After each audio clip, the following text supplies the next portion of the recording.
The coffee cup left her hand before anyone could react.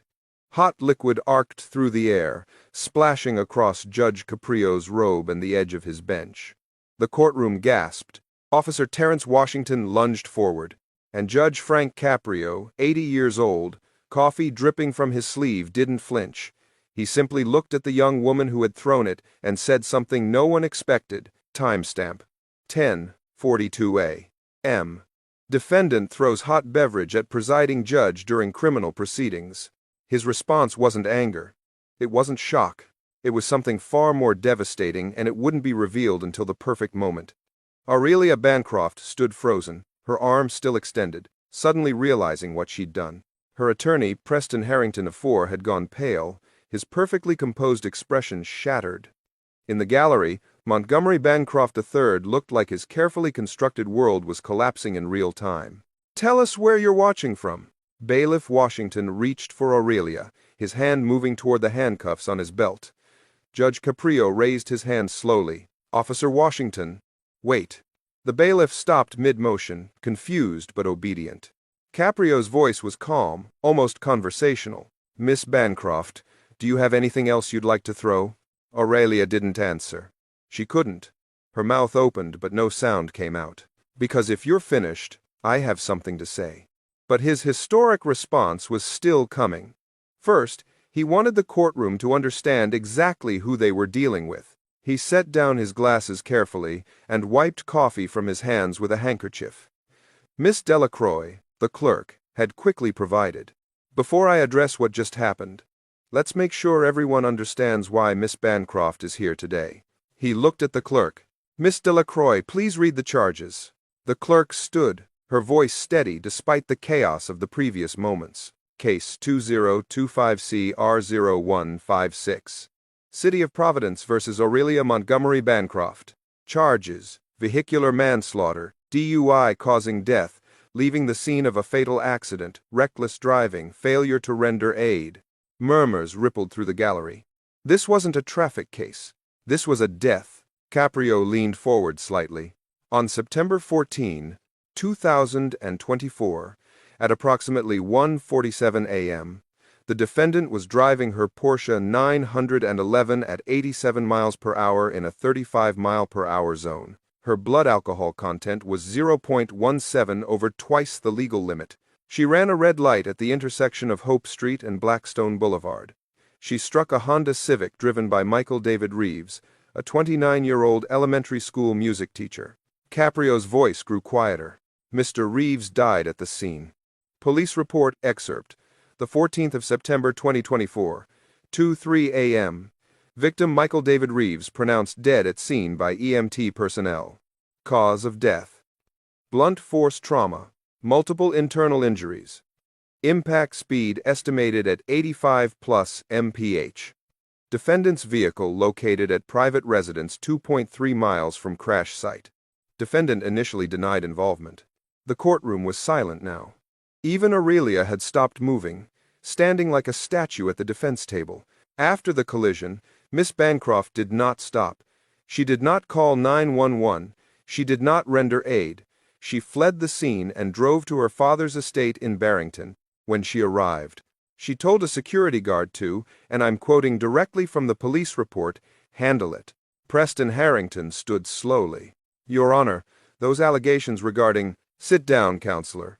I'm reading from an official police report based on witness testimony from your client's own security staff." Harrington sat. 47 minutes passed between the time of the crash and the time police were notified. During those 47 minutes, there is evidence of attempts to tamper with the scene. Caprio looked directly at Montgomery Bancroft in the gallery. "Those allegations regarding scene tampering are being investigated separately. Mr. Bancroft will have his own day in court." Montgomery shifted uncomfortably, his phone clutched tightly in his hand. But the crash on September 14th wasn't Aurelia's first brush with vehicular violence. It wasn't even her third. Caprio turned a page in the file in front of him. "I've done some research on the defendant, Miss Bancroft. I like to understand who's standing in front of me." What I found was illuminating. He began reading from a document. 2017. Miami, Florida. Hit-and-run incident. A pedestrian was struck by a vehicle matching the description of Miss Bancroft's rental car. The victim suffered a broken leg and lacerations. The victim was unable to positively identify the driver due to, and I'm reading from the Miami-Dade police report, witness confusion and inconsistent statements. No charges were filed. 2019. Manhattan, New York. Assault allegation. Miss Bancroft allegedly struck a nightclub employee who asked her to leave the premises. The employee filed charges. Those charges were dropped 2 weeks later after a substantial donation was made to the employee's preferred charity. No conviction. 2021. Southampton, New York. DUI with serious bodily injury. Miss Bancroft struck a cyclist while driving under the influence. The victim, a 34-year-old woman named Sarah Chen, suffered a broken pelvis, fractured femur, and internal bleeding. The case was settled privately for $500,000. Miss Chen signed a non-disclosure agreement. No charges filed. Prior incident summary. Aurelia Bancroft, 2017 to 2024. Hit and run. No charges. Assault. Charges dropped. DUI with serious injury. Private settlement. NDA signed. No charges. Pattern. 3 incidents involving harm to others. Consequences. 0 criminal convictions. Common factor. Family wealth deployed to eliminate legal exposure. Aurelia's face had gone from pale to flushed. Those were all resolved. You can't bring up.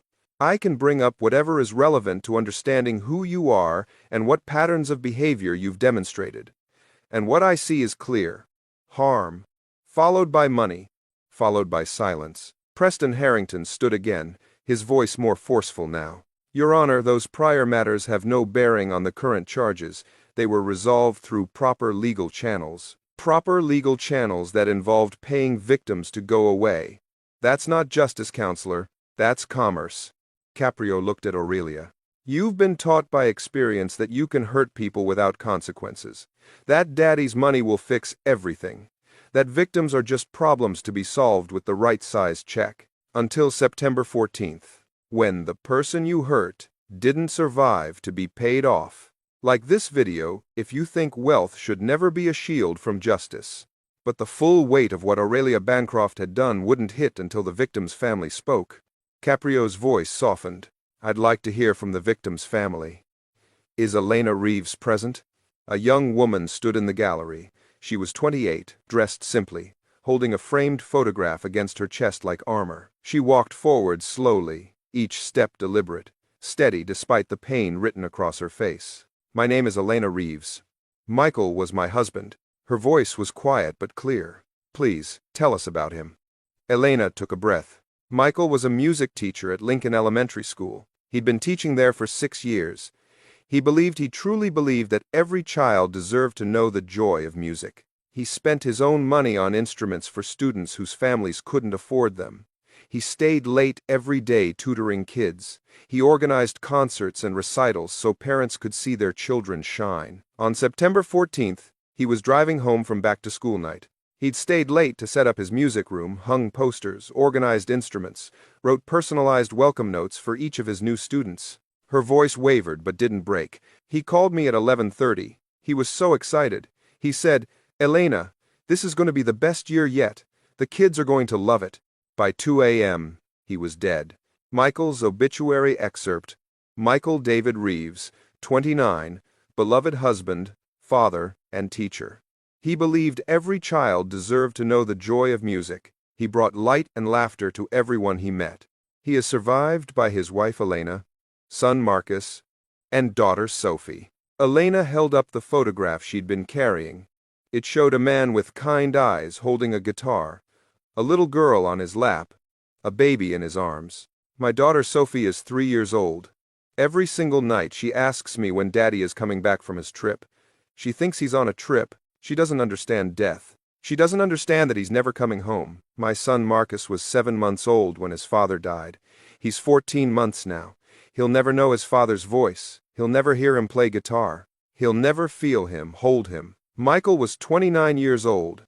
He'd just been accepted into a graduate program for music therapy. He wanted to help children heal through music. He had so much ahead of him. Elena's voice hardened as she looked at Aurelia, and she took all of that away. Then she drove home to her mansion and told someone to handle it. Subscribe if you believe some lives matter more than bank accounts. Elena's voice broke for the first time. My husband wasn't a problem to be handled. He was a person. He was my person. He was our children's father. He was beloved by hundreds of students and parents and colleagues, and she killed him and ran away. But Aurelia Bancroft's reaction to Elena's testimony would trigger the moment that made history. After Elena finished speaking and returned to her seat, Aurelia shifted impatiently at the defense table.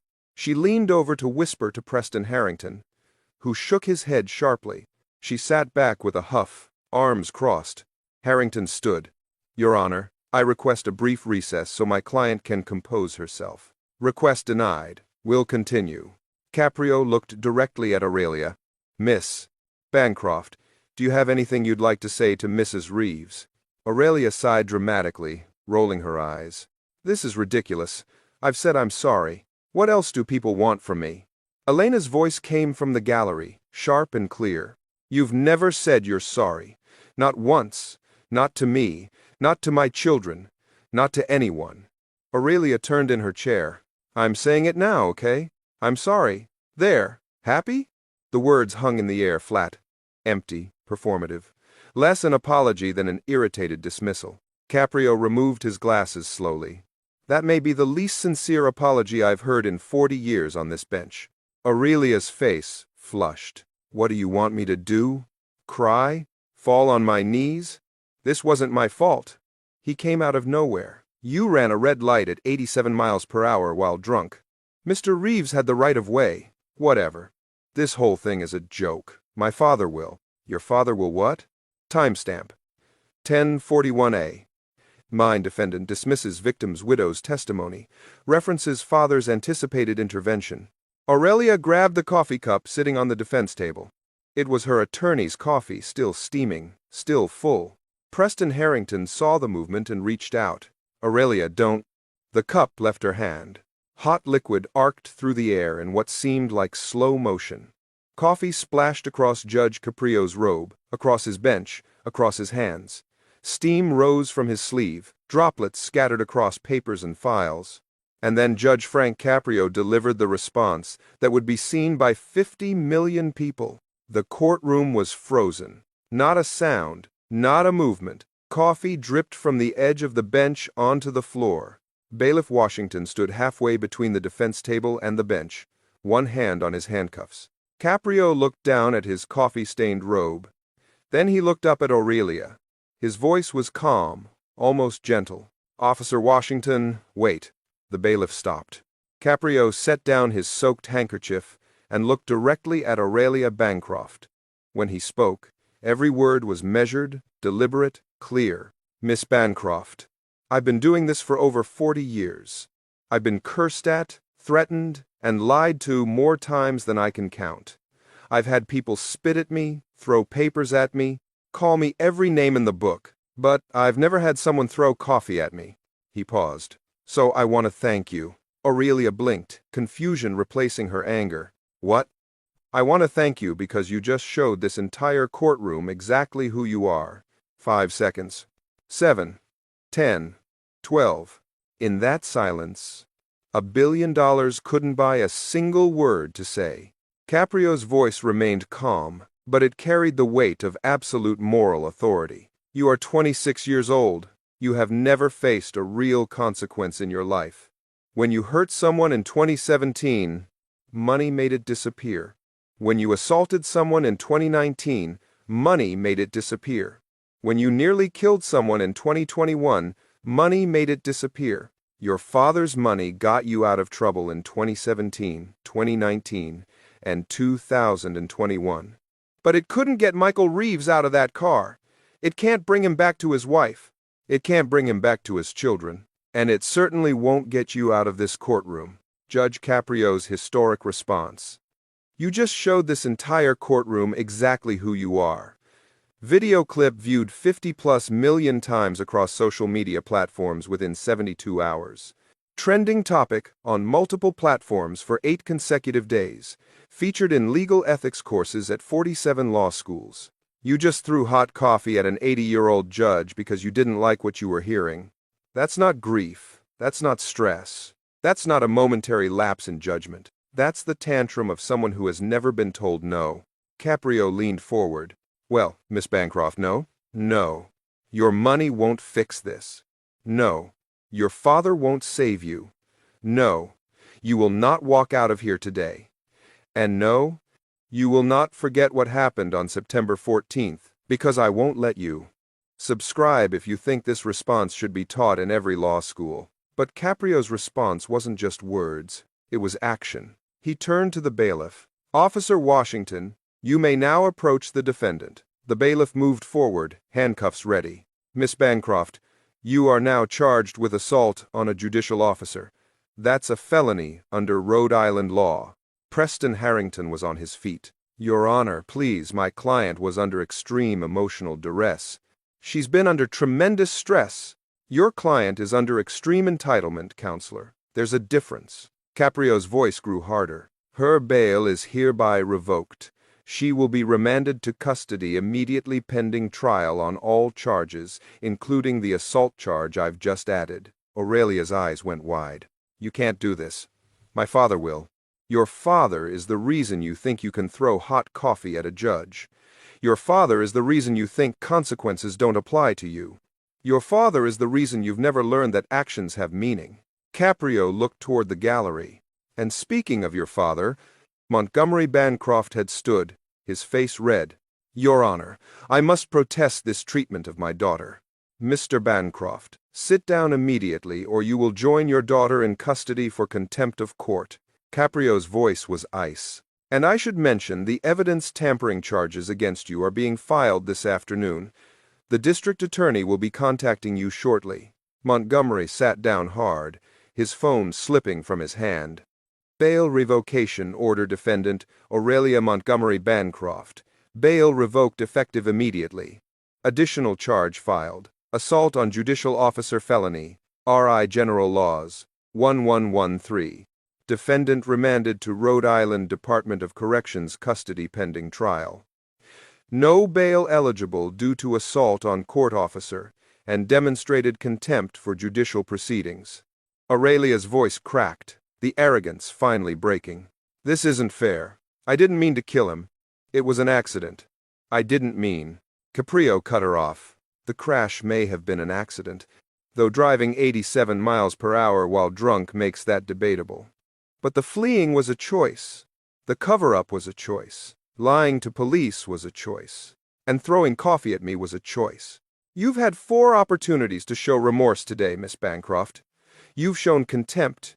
You've shown entitlement. You've shown dismissiveness. You've shown violence. That's who you are. And now everyone knows it. Officer Washington placed handcuffs on Aurelia's wrists. She started to cry finally, but the tears looked more like shock than sorrow. But Judge Caprio wasn't finished. The sentence he would eventually impose would be unlike anything the Bancroft family had ever faced. 3 weeks passed.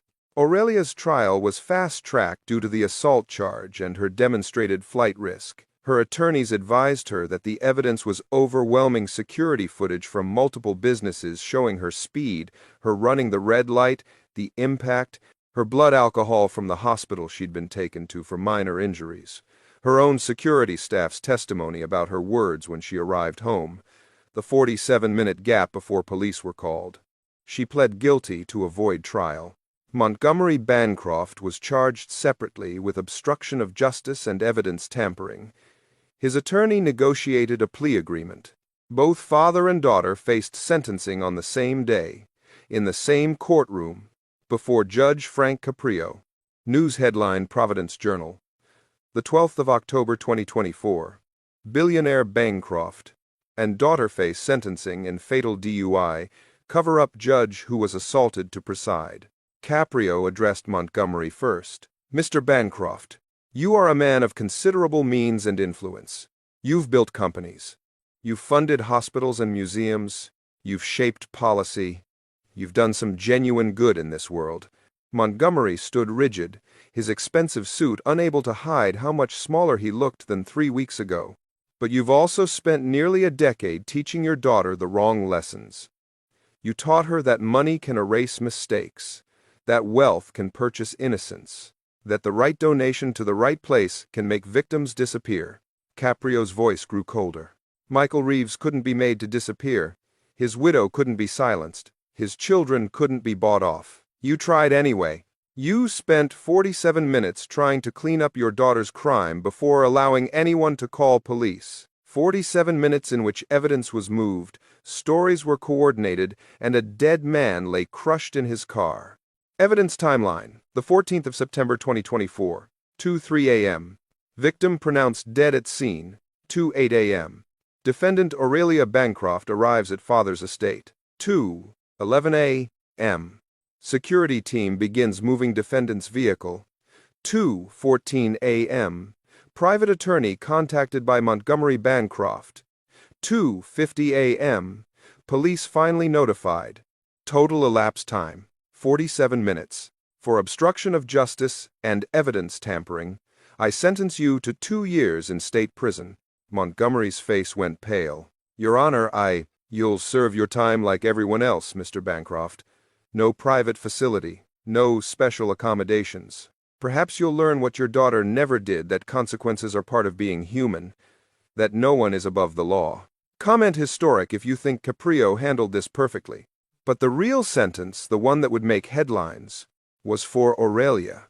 Caprio turned to where Aurelia stood between her attorneys. Her orange jumpsuit, a stark contrast to the designer clothes she'd worn to court 3 weeks ago. "Miss Bancroft, I've thought long and hard about what sentence would be appropriate for you." His voice was measured, careful. "Prison is part of it. You took a life while driving drunk at nearly 90 miles per hour. You fled the scene. You allowed your father to obstruct the investigation. You must be held accountable. But prison alone won't fix what's broken in you." Aurelia looked up, confusion on her face. "You've never faced hardship. You've never worked for anything. You've never had to apologize and mean it. You've never had to sit with the consequences of your actions. So, my sentence is designed to change that." Sentencing preparation notes. Judge Caprio. Defendant demonstrates zero genuine remorse. Consistent pattern of privilege-enabled harm. 3 prior incidents without consequences. Sentence must be proportional to harm caused, rehabilitative in nature, and structured to prevent family wealth from undermining accountability. For vehicular manslaughter, DUI causing death, leaving the scene of a fatal accident, and assault on a judicial officer, I sentence you to 12 years in state prison." Aurelia gasped. Her mother, Clarissa, in the gallery, began crying. "You will be eligible for parole in 8 years, but only if you demonstrate genuine rehabilitation. Your driver's license is revoked for life. You will never legally operate a motor vehicle again in the state of Rhode Island, or any state that honors this revocation. You will pay $2,400,000 in restitution to the Reeves family. This will be paid from your personal trust fund, not from your father's assets." Caprio paused, letting that sink in. "Additionally, and this is critical for the duration of your sentence, you are required to write 1 letter per month to Elena Reeves. These letters will describe your rehabilitation progress, your reflections on what you've done, and your growing understanding of the life you took. Mrs. Reeves may choose to read them or not. That's entirely her right. But you will write them, and you will mean them. I will be reviewing random selections of these letters. If I determine they're insincere, formulaic, or ghost-written, your parole will be denied." Full sentence summary. Aurelia Montgomery Bancroft. 12 years incarceration in Rhode Island. State prison parole. Eligible after 8 years. Lifetime driving ban. All states. $2.4 million restitution to Reeves family. Monthly letters to victim's widow required for duration of sentence. No family financial support for commissary or legal appeals. Public defender required for any appeals. Annual victim impact course participation mandatory. Furthermore, you are prohibited from accessing Bancroft family money for commissary purchases, legal appeals, or any other purpose during your incarceration. If you wish to appeal this sentence, you will use a public defender. You will experience the justice system the way everyone else does. Preston Harrington started to object, but Caprio held up his hand. And finally, Miss Bancroft, you will complete a victim impact course not once, but annually for your entire sentence. Every year, you will sit with families who have lost loved ones to drunk drivers. Every year, you will hear their stories. Every year, you will be reminded of what you've done. If I ever hear that you found a way around these restrictions, if your family tries to sneak money to you, if you attempt to have these letters ghostwritten, if you show anything less than complete commitment to rehabilitation, I will personally ensure your parole is denied for the maximum period allowed by law. Aurelia's voice was barely a whisper. I understand, Your Honor. Caprio leaned forward, his voice softening just slightly.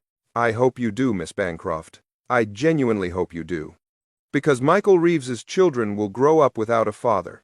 Sophie will never hear him play guitar again. Marcus will never know his voice. That's a life sentence for them. Yours is 12 years. Consider yourself fortunate. The story didn't end with the sentence. It ended with something no one expected: transformation. 4 years passed. Montgomery Bancroft served 14 months of his 2-year sentence and was released for good behavior. He emerged a changed man. He resigned from all corporate boards. He sold his majority stake in Bancroft Global Holdings. He established the Michael Reeves Music Education Foundation and funded it with $50 million. He never spoke publicly about his daughter or his crime.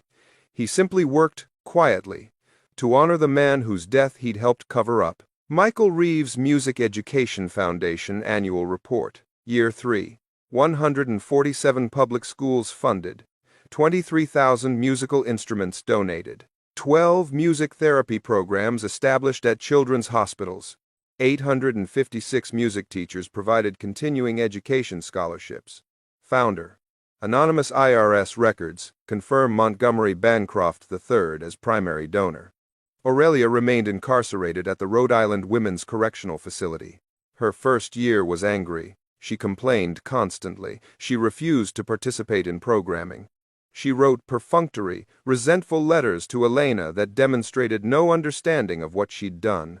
Judge Caprio received copies. He noted her lack of progress in her file. Year 2. Something shifted. She began attending the victim impact sessions instead of just sitting in the back counting minutes. She heard a mother talk about her son, killed by a drunk driver on his way home from his college graduation. She heard a widower describe finding out his wife was dead while he was at work. She heard a teenager talk about growing up without her father. She began to see faces instead of obstacles. Year 3. Her letters to Elena changed. They became longer, more specific, more raw. One letter, from month 37. Letter excerpt, Aurelia Bancroft to Elena Reeves. I don't expect you to forgive me. I don't deserve it. I just want you to know that I finally understand what I took from you. It took me 3 years of sitting in this cell to understand what you've lived with every single day since September 14th. I think about Sophie. I think about Marcus. I think about the music they'll never hear from their father. I did that. Not an accident. Not bad luck. Me. My choices. My arrogance. I did that. Elena Reeves received all the letters. She read the first 24 without responding. Each one felt like opening a wound. But she read them because Judge Caprio had given her the choice, and she wanted to know if Aurelia was changing or just performing. On month 25, something in the letter felt different. More honest. More human. Elena wrote back. A short note, 2 sentences. I still hate what you did. I may never forgive you, but I see that you're trying to become human. Keep trying. Elena's response to Aurelia.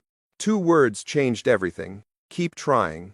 Those words, from the woman whose husband she'd killed, became Aurelia's North Star. Sophie Reeves was now 7 years old. She played violin at Lincoln Elementary, the school where her father had taught. Her mother enrolled her in the music program funded by the Anonymous Foundation, neither of them knowing it came from Montgomery Bancroft's guilt and grief. Sophie's teacher said she had her father's gift. She played with a joy that made audiences cry. She told her mother, "Daddy watches me play from heaven. I can feel him smiling." Marcus Reeves was now 5. He'd started piano lessons at the community music center. Elena helped establish with part of the restitution money. His teacher said he had remarkable natural rhythm. He loved to play. He had no conscious memories of his father. But sometimes, when he played, Elena swore she could see Michael in the way he moved, the way he tilted his head to listen. The coffee throw video went viral within hours of the courthouse security footage being released. 58 million views across platforms. Shared, commented on, analyzed, debated. "You just show this entire courtroom exactly who you are." The response was studied in law schools across the country. Ethics classes, psychology courses, leadership seminars. Judge Caprio was invited to speak at conferences, though he declined most invitations. "I was just doing my job," he said when asked. "Holding people accountable. That's what judges do. Share this with someone who needs to see that no one is above the law." Judge Caprio kept one item from the case in his chambers. The photograph Elena had brought to court that day, Michael Reeves holding his guitar, Sophie on his lap, baby Marcus in his arms. He'd asked Elena if he could keep a copy. She'd given him the original. Beneath it, he'd written in his careful handwriting, "This is who we serve. This is why we never bend." The coffee stain never fully came out of his judicial robe. The dry cleaners tried 3 times. There was still a faint brown mark on the left sleeve. He wore it anyway. He wore it to every sentencing, every hearing, every case. When people asked why he didn't get a new robe, he'd touch the stain lightly and say, "Some stains remind us why we do this job. This one reminds me that justice isn't about being comfortable, it's about being right." Dramatization for storytelling and education. Not legal advice or reporting.